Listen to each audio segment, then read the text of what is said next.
Both my parents are into jewelry. My dad's into gemstones, antique jewelry. My mom's into antique jewelry. She loves a good find. And I think I grew up around that. And she also designed her own jewelry. And I've always been so interested, like, why are they so interested in something so silly? I was growing up, I didn't really understand. I was looking for a job for 2-3 years, and I had visited my dad. And I told him, I don't understand. I had acquired my MBA. I have degrees. I'm well-spoken. I'm presentable, I assume. Why is it that just nobody's hiring me? And I'd go for interviews and I just wouldn't make it to the second step. And then he was quiet and he went to work. And when he came back in the evening, he bought me this gemstone book and he gave it to me. And he's like, you're going to learn this and make a life out of it. And this is going to be your career. Mostly it's about freedom for me because these are my values. So most designers, when they design, they follow their values. Sometimes we forget to love us. We forget to pamper us. And I'm trying to make a woman feel special.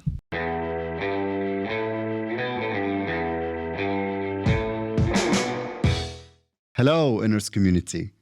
My guest today is an avid, passionate about art, jewelry, and precious stones, with a vivid imagination, full of colors and splendid designs, turning them into tangible masterpieces.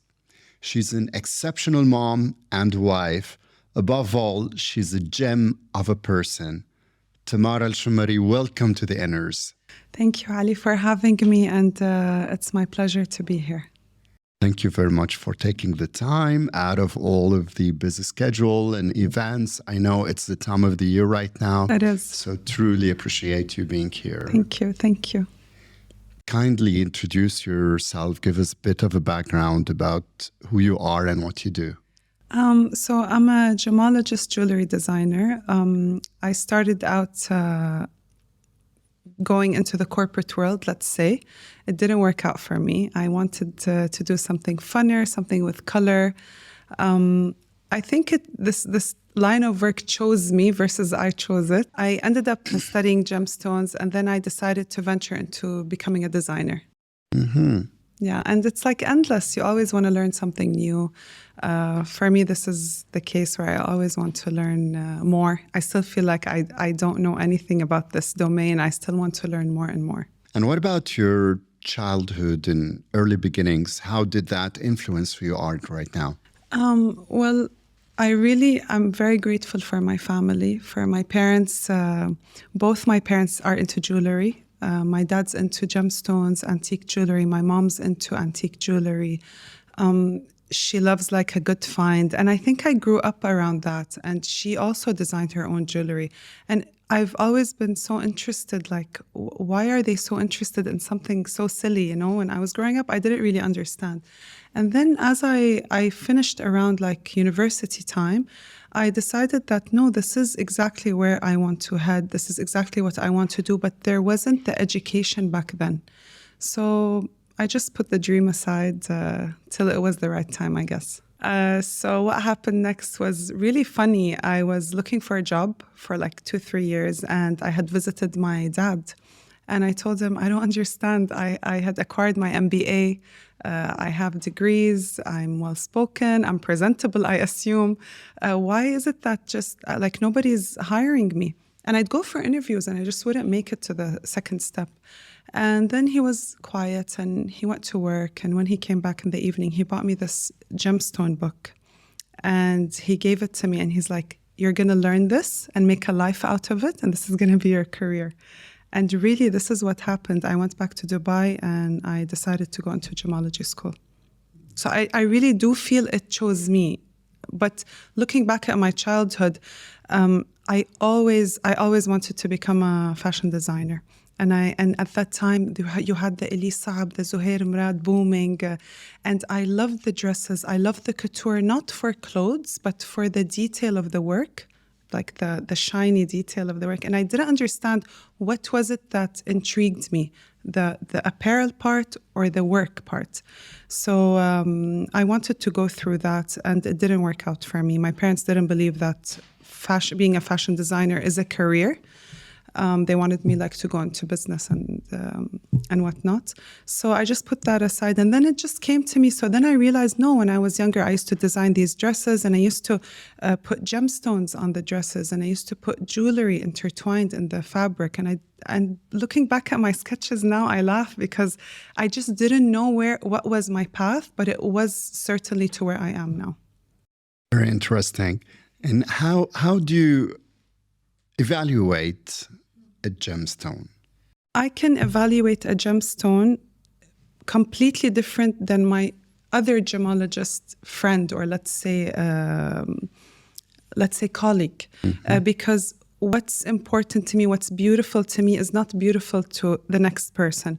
So I always look for the quality, the origin of the gemstone, the inclusions in there. Of course, I'm a person who loves inclusions. Like if you talk to any diamond fanatic, they want the clearest diamond, the VVS, or the flawless, or let's say the brightest color, which is D. For me, I love inclusions. I don't mind. Like for me, like let's say I buy my own solitaires, I would get them SI. I don't mind. I like the inclusion. It gives character. It just gives, like let's say, a thumbprint, a fingerprint to the stone itself. But aside from gemstones, let's talk about jewelry as a entity.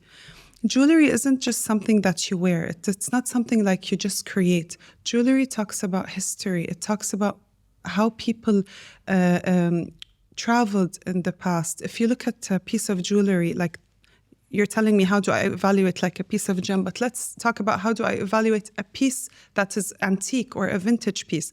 It tells you, like, let's say this piece is from Egypt, but you can see that it has Bahraini pearls in it. You can see, so it just tells you a story. It tells you history. It tells you where things were exported and imported. It's just so beautiful. And I believe that 100 years from now, the jewelry that we are making now, with the motifs we choose, like even as designers, they choose these funky motifs. In 100 years, these are going to tell a story to future generations. So this is the importance and the value of gemstones and jewelry. This is really, really impactful. Wow. I'm very passionate about this, to be honest. I can see. And what about the energy behind these stones? I do believe in energy because I believe we are energy. So how I view human beings are we're flesh with a big like ball of energy. So my energy can affect your energy. If I'm having a lousy day, somewhat you're going to be affected by this. So gemstones, they grew under tremendous pressure. If it's gemstones, if it's diamonds, if it's whatever it is, they grew under tremendous pressure to become what they are. So when you're putting this on you or you're wearing it, or I believe there are a lot of people who love to keep crystals with them as well. I don't do that, but I do believe the gemstones I wear or the diamonds I wear do give me energy, and I believe they carry energy. So they always tell you when you wear jewelry and you have like, let's say, a negative day or something negative happened to you, you have to take them off and put them on wood. And that will, like, you know how when we walk barefoot, how all the bad energy comes out of our body. Exactly. It's the same thing. So yes, stones do retain energy, and each gemstone or crystal resonates differently with each person. So I knew a lady back in the day where she couldn't wear diamonds because the moment she wore diamonds, it wasn't an allergic reaction, but she'd feel pain in her joints. She'd feel her skin flare up, and it just did not work for her. How strange. Wow. Yeah. So every person has energies that suit their body. And is that a science? Is there like a chart which tells you that this stone has this energy? Surprisingly, yes. In the jewelry business, there's this fad that, let's say, June, the stone of June is, let's say, a pearl. The stone of July is, let's say, a ruby. That's not correct, but I'm just giving you an example. This is not the science I'm talking about, but there is a science that it's mostly to do with astrology, where, let's say, if your astrological sign is this, your planet is this, so this is your stone. And I was taught this by a very good Indian friend of mine. And this is what they mostly follow. And I have a lot of Indian friends where I notice they don't take off a certain stone. Like some have a yellow sapphire, some have a diamond, some have a blue sapphire. And I've always was intrigued, like, why is the stone always on them? They would never take it off. And this was because they believe in the energy and it would give them positivity. So I cannot help but ask you the question that I'm sure you've been asked so many times. Where do you get your inspiration from? I swear every time I answer this, it's different. And when I look back, I laugh because each answer is completely different than the other. I realize now that inspiration can come from absolutely anything. I spoke previously that I love animals, I love nature, etc. And yes, we all love those things. But sometimes if your mind is clear and you really don't have that block, anything can inspire you. A steering wheel can inspire you, like absolutely anything. A thought, a feeling. Your kids doing a certain sport might inspire you. Colors, anything. I cannot answer this question. But what inspires me personally is I get the stones and then I work around them. So I don't do it the other way. So the stone speaks to you and tells you a story. Yes, exactly. And tells you, I want to be an earring or a necklace. Exactly. And then I just work around it and whatever I'm feeling. And I do make a lot of mistakes. So I'd look back at things that I've created and I was like, what was I thinking? It's horrible. That's very humble of you saying that. So yes, we are dynamic. We change. Our thoughts change. What we want changes. If I tell you what I wanted last year, it's not what I want this year. It's not what I'm going to want next year. Great. And what about jewelry as an investment? Yes. So there's a misconception that aside from gold, diamonds are not an investment, which I don't agree with at all. Because yes, I do understand if I purchase like a 5 carat now and I want to sell it in a year, yes, I'm going to lose a lot of money. But you shouldn't think of it this way. Jewelry is a long-term investment because if you go back to your grandma's pieces or your mother's pieces, she probably had purchased this 5 carat for $3,000 at the time. And now she can sell it for, let's say, I don't know, $10,000 as a resale value. So yes, jewelry does hold an investment and it's certain. There's nothing on earth certain like gold. Nothing. And I can speak this with all confidence. Nothing retains value on earth like gold, like jewelry. And of course, you have to minus the making charge. You lose that in time. Well noted. Okay, and how do you define a masterpiece? For me, vintage jewelry are masterpieces. The craftsmanship, the soul in them, the time that it had been, now when we create jewelry, which I'm not very fond of, everything's printed. You do the CAD, you print the wax. Whereas when old jewelry, they do everything by hand, they carve everything by hand. But so to me, any vintage piece has unbelievable beauty in it. So for me, that's what's beautiful to me that might not be beautiful to anyone else. And as you said, there's a lot of storytelling with each piece. Definitely. The history behind each piece is tremendous. You know, like let's say my grandmother had a beautiful ring back in the day. And when I look at it, I see these stones that were not available in our country. And I think, like, who would have bought them in and who would have designed this and who would have put it out in the market where this style was not acceptable back in the day or not fashionable.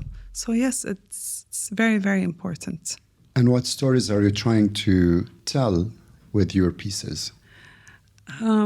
It changes. It's dynamic. Okay. So sometimes I want a woman to feel flattered. Sometimes, mostly it's about freedom for me because these are my values. So most designers, when they design, they follow their values. So my stories are somewhat my values, even if I don't notice that I'm doing that. Mm-hmm. I always end up going back to the same thing that I love, same thing that I want to put out.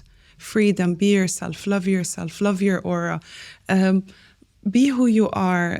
It's sad because, you know, sometimes we forget to love us. We forget to pamper us. And I'm trying like to make a woman feel special. How wonderful. And since we're getting personal here, can you share with us some stories of challenges and personal struggles that you had to overcome?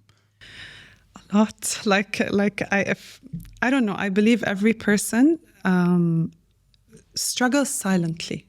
I believe every one of us has a story. I believe every one of us struggles even when we go out and we put on a smile and we're having a good time. I believe that every person has issues internally, and I'm no different. And my biggest struggle is myself. And to be honest, this is the biggest reason sometimes I get burnouts is because, so I'm a Gemini.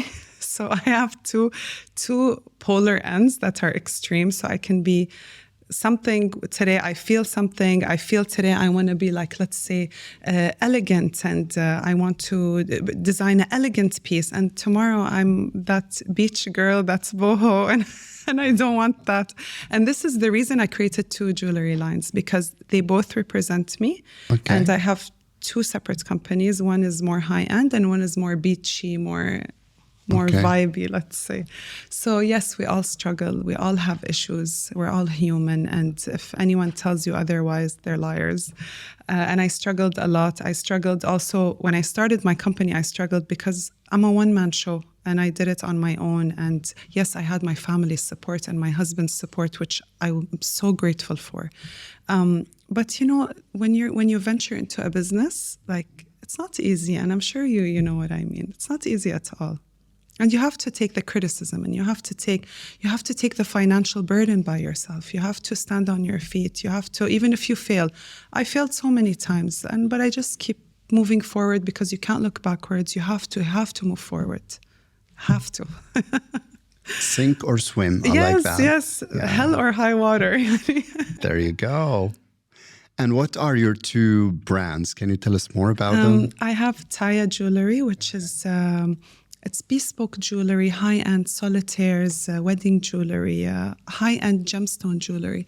And I have Vibe, which has no diamonds, and it's only gold chains, stackables, things that you can wear on a daily basis. Okay.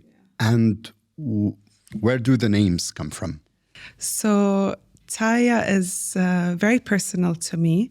I know it might not sound very pretty, but okay, so I have Talia, my daughter, and I have Yasmina. So I combine the names, and the two eyes signify my horoscope and Gemini. my birth date, which is 11, and my favorite number. So it's like something very personal.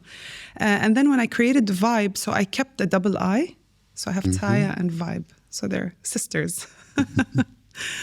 For my two personalities.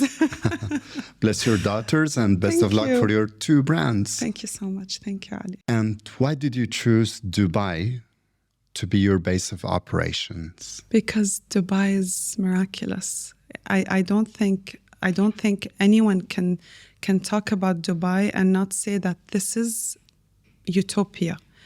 Anyone can come here and create any business they like, and they have all the opportunities, and you have the help, you have the community, you have the know-how here. And even if you don't, you're able to get the know-how, you're able to have connections. It's just an unbelievable place. And I know that the UAE is a whole country, but Dubai itself and the UAE is amazing in itself. But Dubai in itself is like a jewel. Like for me, I'm very grateful for Dubai, because I wouldn't be here if it wasn't for this country. And I'm sure I wouldn't have made it the way I made it here anywhere else. And I say this with all humility. So yes, I do agree with you, and all of our guests here have shared the same opinion in one way or another from their own perspective and experience about how blessed and privileged we are being in the United Arab Emirates and Dubai. It's a fertile environment for growth, and there is no glass ceiling for growth, and opportunities and as very abundant. So for all nationalities, this is Absolutely. Very important, because you have those opportunities elsewhere, but here there's no prejudice, there's no racism, everyone is equal, and this is why I love this place so much. We agree with you 1,000,000%, and add to it, of course, the safety and the great agile business environment. And that brings me to ask you, what would you advise people who want to start their own business, especially in something similar to your industry? First thing I'd say, run for the hills. And then I'd say, and that's like, no, everything's possible. You can do it. If you have an image, if you have a dream, if you have something shown to you internally, it's not necessarily shown to anyone else. Like sometimes what crushes our dreams, let's say if I share my dream with a friend, or I share my dream with my mom, which I know that loves me so much, but she might not agree with me. It's not because she does not want me to succeed. It's because I saw it in a way that nobody can see it. And I got this at the beginning of my career, where when I decided to venture and to become a jewelry designer, I got a lot of criticism. How are you going to do this? How are you going to start something that's very expensive? You're not selling clothes, you're selling gold, you're selling diamonds. How are you going to support yourself? And I just wanted to do it. I didn't even listen to anyone. I just did what I had to do. Well, more power to you, and congratulations on perseverance. Thank you. And what happened afterwards? I knew that you've been awarded a few accolades. Yes, I was I'm so humbled, actually. I was nominated first for the Jewelry and Watch Awards. Owned by Mr. Nader Freha. I did not win, but the fact I was nominated was thrilling for me. And then in the same year, I was awarded the Emerging New Jewelry Best Jewelry Designer for 2022, I believe, by the Retail Jeweler. And I was so grateful for receiving that award. I'm so humbled. Like I feel so shy talking about it, but I'm very humbled, to be honest. It's an accomplishment, and it's a fact, and congratulations. And I'm sure the best is yet to come. Thank you. Yeah. So what would be the 3 key advices or information, had you known them 15, 20 years ago when you started your professional journey, that they would have made you choose different paths or avoid different problems? First thing I would like to say, I'd like to apologize to my past self. I'd like to say I'm sorry. I was very hard on myself.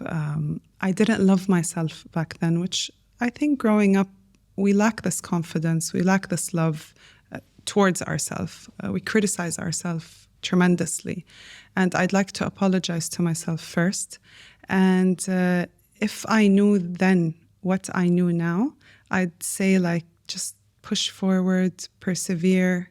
It's going to be okay. Everyone had dark days, I believe, but you know, when you're in that stage, you can't perceive the future. You can't know what's coming. But I'd say, like, take it easy, have fun, but persevere, relax. It's not the end of the world. That's what I would say to myself. Yeah. And I'd advise, if it comes to work, I'd advise myself, like, everything is going to turn out okay. Everything's going to be okay. So now we come to the point in the show where we ask you the innate rapid fire questions. So what is your take on the following 8 concepts? Family. Everything. Like everything. My family, which are my mom and dad and my sisters, and my own family, which is my husband and my kids. Those are my life. They're everything. They created who I am today. My family, my parents are the reason I am where I am today. And they should be very proud of you, all of them. Thank you. What about health? Health is very important. You should take care of your health before anything else. Like, health should be your number one. Money. Essential. Very essential. You can't say money is nothing. Money is very essential if you want to move forward. And that's being very realistic. And what's the difference from wealth? Wealth is health. No, wealth is the future. Okay. Wealth is health. For me, wealth is your family. It's not what you have. It's not what you own physically. It's the love, the people around you, your friends. Okay. What about work? Work is, I mean, if you love what you do, you wouldn't work a day in your life. So for me, work is part of me. It's part of my identity. Like I work 24/7 from home. I work past the 24 hours. And I'm so grateful that I have kids and a husband who understands this, to be honest. Amazing. Yeah. What about relationships? Very important. Relationships, whether it's your spouse, whether it's your kids. And I highlight under kids because relationship with your children should be the most important thing. And with friends, who can live without friends? I can't live without friends and without my community and people around me. I'm a people person. Amazing. What about happiness? Happiness is dynamic. I think I mentioned this earlier. What's going to make me happy today is not going to make me happy tomorrow. So I might be happy, so happy this week, and then I'll be miserable next week and burnt out. And it's just dynamic. I don't think happiness is real. I think it's something we created, to be honest. Yeah, and you mentioned that you're a Gemini. Yeah. Yes. Okay. What about the environment? The environment, sustainability. Okay. For me, and I'm trying to push to be sustainable. I'm trying to do everything to be sustainable. Work, even at home. Mm-hmm. I believe in going green. I believe in sustainability with gold, with my work, with my jewelry. I hope I can get there one day. It's a long process, but I think everyone should aim for sustainability because the world is not forever and we're taking it for granted. And this is very emotional for me. Like we have to step up. This is not acceptable. Like I can cry now. Yeah. No. We have to be sustainable. What do you think we should do in our habits to become more environmentally friendly? I mean, like limit garbage, limit your intake, limit recycle. I know that recycling isn't 100% like true, and I know they probably recycle 10% of what you recycle, but just do it. Pick up after other people, volunteer. I don't know. It just makes me sad. I just love the earth so much. I'm a tree hugger by nature. Okay, now we come to even more fun part of the show, where we ask you about your favorite 8, which is your 8 favorite things. Okay. Starting with your favorite dish. Okay, so I'm going to be presumptuous and I'm going to say I love sushi because if I go out, I love sushi, but that's not the case. I love anything with like olive oil and like, you know how they have tapas in Spain? We have tapas in the Arab world. Like anything with olive oil, simple foods at home. I'm not a foodie, actually. I eat to survive. I don't survive to eat. Oh, okay. Yeah. But now you made me hungry. Yeah. Being an Arab and being also a Spanish citizen, and I do know about both, and oh my gosh, my stomach. No, food is important. Yes, it is. And sharing food is important. Exactly. I don't eat alone. I would go the whole day. If there's no one to prepare my food or to have to sit with me and eat, I just don't. I can like grab just anything and. Of course, the food would taste better if it's shared. Definitely, yes. As in life. Yes. But we must ask you, are you a good cook? I am actually. I don't like to cook. But I'm very good, yes. I cook everything. And I was surprised to learn because I think I get that from my father. He's an amazing cook. Like it's his passion. But I don't like to cook, to be honest. I don't like the kitchen. I don't like anything about it. It's a very good confession. Yeah. Okay. I think I should change this part and call it the 8 confessions. So True. Next confession. What's your favorite band, artist, musically? I can never answer that because I'm a music fanatic. Like music runs in our family. Okay. I think I get this from my parents. Growing up, my mom would have Kulthum blasted to 50 in the living room. And then if you go to the kitchen across the hall, you'd have Abdul Halim blasted to... So I wouldn't understand. She just couldn't be without music. My dad has a beautiful voice as well. So I have...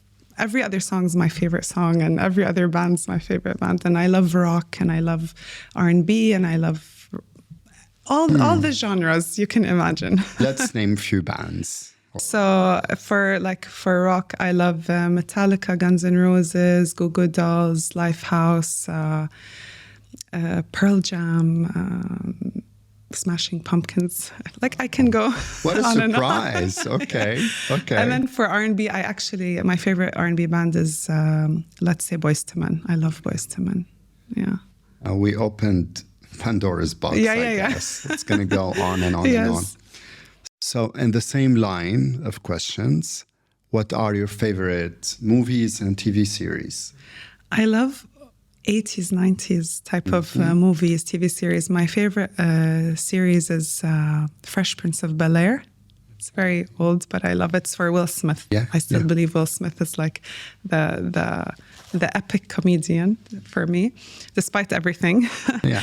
And I love old movies like anything for Julia Roberts, My Best Friend's Wedding, anything for like Reese Witherspoon, anything for like Meg Ryan. I love When Harry Met Sally. I love old movies. Yeah, I'm a hopeless. in Seattle. Yes, definitely. These are my type of movies. Yes. Question number 4. Your favorite painter, designer? Okay. So my favorite painter is Leonid Afremov.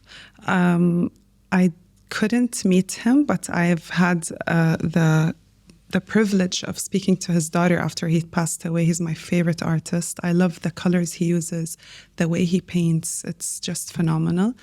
And you asked me about favorite designer. I love Pascal Bruni as a jewelry designer. Yeah. He's my number one.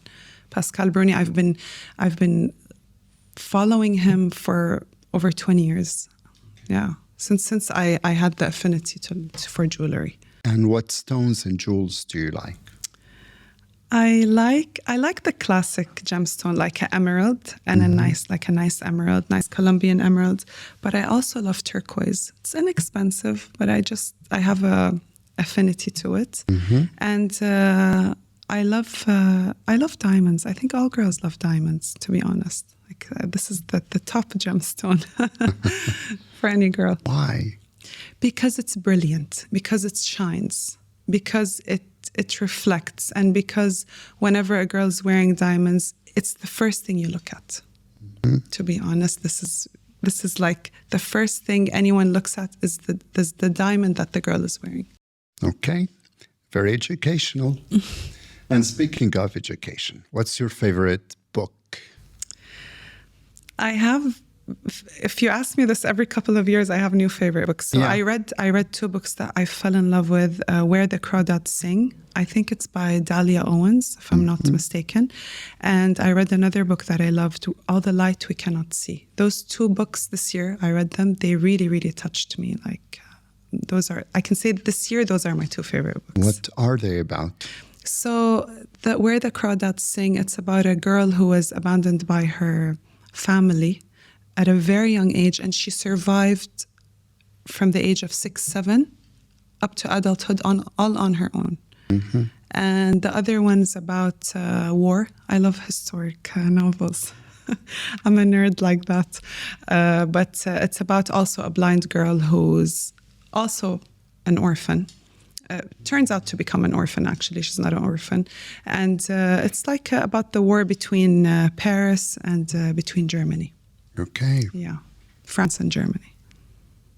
So different than what we were talking about. And on totally different note, what's your favorite animal? I love birds. I love a dog like any other person, but birds for me are very special. All types of birds. Yeah. I don't know why. If you ask me, I don't know why. I think it's because it has something to do with freedom, and it's one of my values. Okay. A difficult question, I guess. Ask me. Who is your role model? I'd instantly say my father, instantly, without hesitation.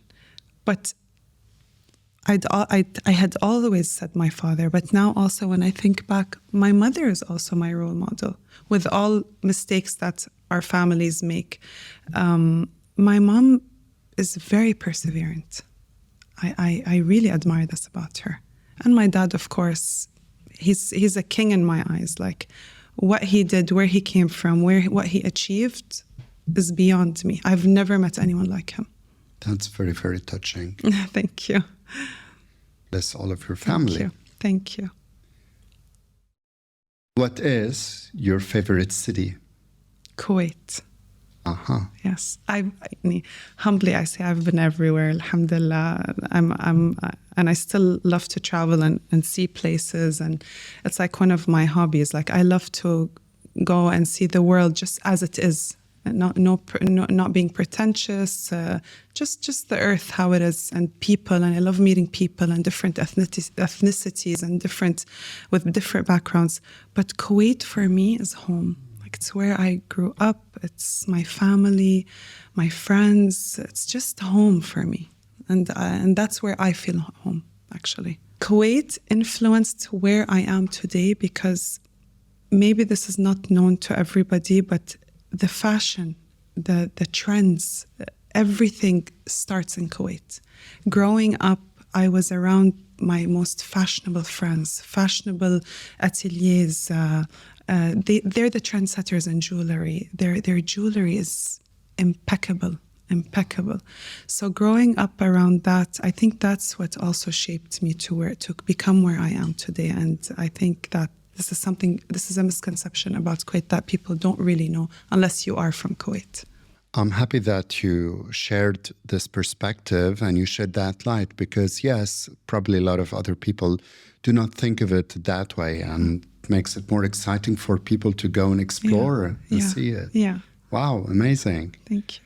And this is what we're trying to do here, to share a lot of information, build a community, and especially when it comes to unexpected information. So this is like a true hidden gem. It is a hidden gem. And they love the vintage there. I think I get my love for vintage from Kuwait because they appreciate vintage, everything vintage. I have some hidden questions for you. Oh my God. Surprise. Okay. Tell me. The moments that you've been most proud of. I was so proud when I won the award. Okay. And I was so proud when I went to my first jewelry exhibition. And I was so proud when I participated also in my first jewelry exhibition. Like, these were all milestones for me. Yeah, to be recognized was a huge milestone for me. And I'm very humble and I'm very grateful. Any regrets? No. I regret not being more positive at times. Like, if I look back and I tell myself now, or if I'd advise, let's say, people who want to enter the industry, imitation is flattery. Don't sweat it. Don't go overboard.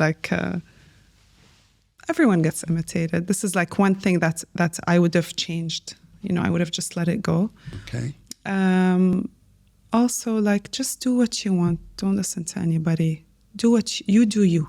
I believe that everybody should do themselves. You do you. Interesting. What's next for you? I'd want to, as I told you, be more sustainable, rebranding, of course, because I've been on the market around 5 years now. It's time to have a new face, facelift, let's say.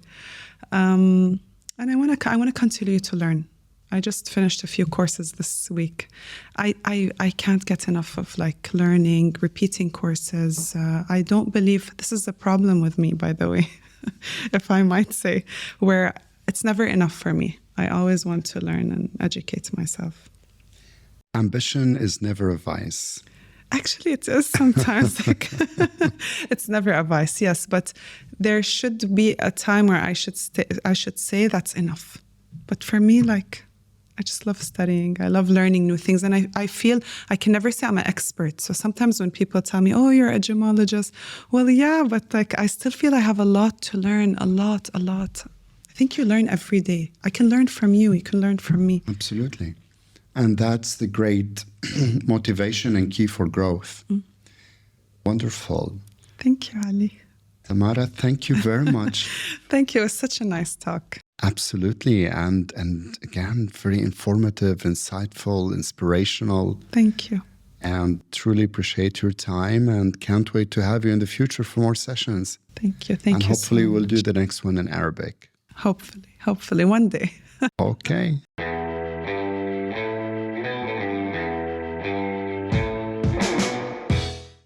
Hello, Inners community. Hope you enjoyed this session. We'd like to know your comments and thoughts. Most importantly, please do share the episodes and the micro content. The purpose of this podcast is to exchange experiences and share knowledge and raise awareness. So be part of the change. Create your waves. Let the ripple effect reach to everyone, where all of good action comes full circle. And please do remember to hit the like button and the subscribe button. And I'll see you next session.